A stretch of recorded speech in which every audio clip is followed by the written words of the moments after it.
Hello students, this is Ashma Parveen. Today we will discuss principles and factor of work education, which is a subtopic of the first unit of Gandhiji's Nayi Talim. This is second lecture of our topic. Earlier in the first lecture we had read definition and importance of work education. In this lecture we discuss principles of work education. देखेंगे कार्य शिक्षा किन किन सिद्धांतों पर आधारित है। ये सही बात है, प्रत्येक कार्यों के अपने सिद्धांत होते हैं, प्रिंसिपल्स होते हैं जिन पर कार्य बेस्ड होता है। फर्स्ट है it is based of the principles of learning by doing.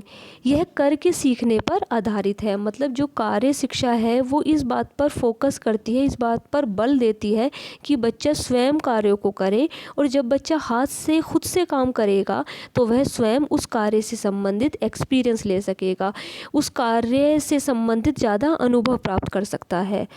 Next है bye including socially useful manual labour into educational activities. शैक्षिक गतिविधियों में सामाजिक रूप से उपयोगी शारीरिक श्रम को सम्मिलित करके सीखने का सिद्धांत। मतलब जो आपकी शैक्षिक गतिविधियां हैं, जो शिक्षा से संबंधित एक्टिविटीज़ हैं, उसमें सामाजिक रूप से उपयोगी कार्य है। मतलब जो काम समाज में ज़रूरी हैं उनसे संबंधित श्रम का काम हो या कार्य समाज में महत्वपूर्ण हो, जो कार्य समाज में काम आते हो, उन कार्यों को अपने एजुकेशन में शामिल करके सीखे, ताकि बच्चा पढ़ने के साथ साथ सामाजिक कार्यों में भी इंटरेस्ट ले सके। Based on the principles of learning by engaging in work, कार्य में संलग्न रहकर सीखने के सिद्धांत पर आधारित है। जैसा कि नाम से ही पता चल रहा है, वर्क एजुकेशन बच्चा कार्यों को करता करता ही सीखेगा।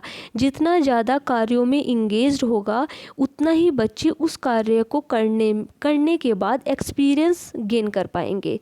ये थे हमारे मेन प्रिंसिपल्स जिन पर हमारी वर्क एजुकेशन कार्य शिक्षा काम करती है। आगे देखते हैं important factor in work education.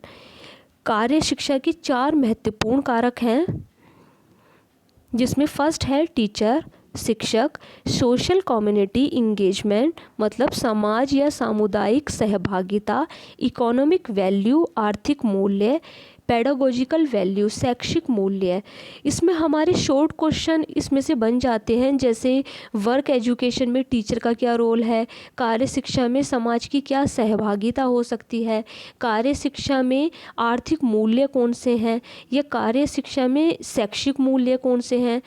तो इन सभी कारकों में से हम शॉर्ट क्वेश्चन देख सकते हैं। One by one in factors को हम क्लियर करेंगे। सबसे पहले बात आती है टीचर की। कार्य शिक्षा में टीचर की क्या भूमिका है। अगर हम एजुकेशन की बात करें तो शिक्षा टीचर के बिना पॉसिबल ही नहीं है। टीचर, स्टूडेंट्स और करिकुलम, ये तीनों एजुकेशन के मेन पिलर माने जाते हैं। इन तीनों के ही बिना एजुकेशन पॉसिबल नहीं है। अब बात आ जाती है कि कार्य शिक्षा में टीचर की क्या भूमिका है। तो कार्य शिक्षा में टीचर ही बच्चे की आयु, आवश्यकता, रुचि व योग्यता के अनुसार बताता है कि किस बच्चे को कौन सा कार्य दिया जाना चाहिए। अगर शिक्षक ही नहीं होगा तो बच्चा अपनी एबिलिटी से या तो ज़्यादा या फिर एबिलिटी से कम कठिन काम को चूज़ कर सकता है, या जिन कार्यों में रुचि ही नहीं है उन कार्यों को सेलेक्ट कर लेगा। एग्जाम्पल के लिए देख सकते हैं, स्टूडेंट्स जो होते हैं 10th और 12th के बाद सबसे ज़्यादा कंफ्यूज होते हैं कि वो किन सब्जेक्ट को लें या फिर फ्यूचर में किस प्रोफेशन को चूज़ करें। उस टाइम बच्चे को ऐसी गाइडेंस की ज़रूरत होती है जो उसे सही गाइड कर सके। उस समय एक टीचर ही बच्चे को सही गाइडेंस देता है। ठीक उसी तरह कार्य शिक्षा में भी टीचर बच्चे की साइकोलॉजी को समझकर उसकी एबिलिटी, इंटरेस्ट और उसकी एज के अकॉर्डिंग उसे कार्य दिए जाते हैं। तो ये सब काम कौन करता है? एक टीचर ही ये सारे काम करता है। नेक्स्ट है सोशल कम्युनिटी इंगेजमेंट।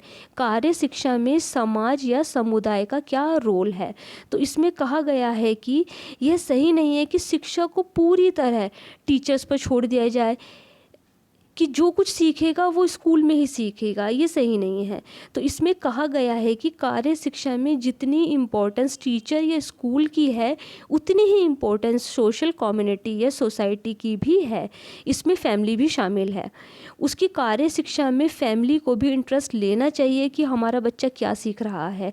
कह सकते हैं कि सबको मिलाकर बच्चे को शिक्षित करने में रोल प्ले करना चाहिए ताकि बच्चा बेहतर शिक्षा ले सके। इसलिए कह सकते हैं कार्य शिक्षा में सामुदायिक सहभागिता बहुत ही ज़रूरी है।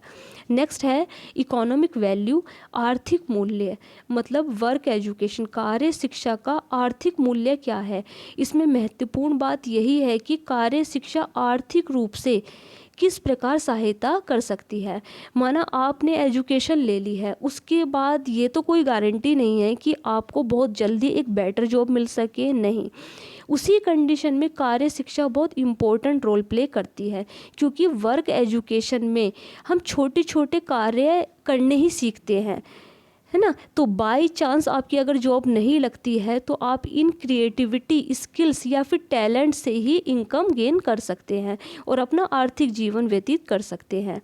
नेक्स्ट है पेडागोजिकल वैल्यू, शैक्षणिक मूल्य, मतलब शिक्षा में जो आपकी शैक्षिक गतिविधियां होती हैं उसमें जितना ज़्यादा वर्क को शामिल करेंगे उतना ही बच्चा शैक्षिक मूल्यों को समझ पाएगा। आपने देखा होगा CBSE करिकुलम में ज़्यादा से ज़्यादा एक्टिविटीज़ को शामिल किया जाता है। बच्चे से असाइनमेंट, चार्ट, मॉडल बनवाए जाते हैं। क्यों? क्योंकि ताकि बच्चा क्रिएटिव हो सके। यही कारण है कि यदि बच्चे की शिक्षा में कार्य शिक्षा को शामिल किया जाएगा तो बच्चा क्रिएटिव हो पाएगा, उसकी बच्चे की स्किल डेवलप होगी। बच्चा मतलब हाथ से काम को करेगा तो वो बेहतर उस काम को जान पाएगा। ये थे हमारे कार्य शिक्षा के सिद्धांत व कारक। नेक्स्ट लेक्चर में हम पढ़ेंगे वर्क एक्सपीरियंस, मतलब कार्य अनुभव। Thank you so much students.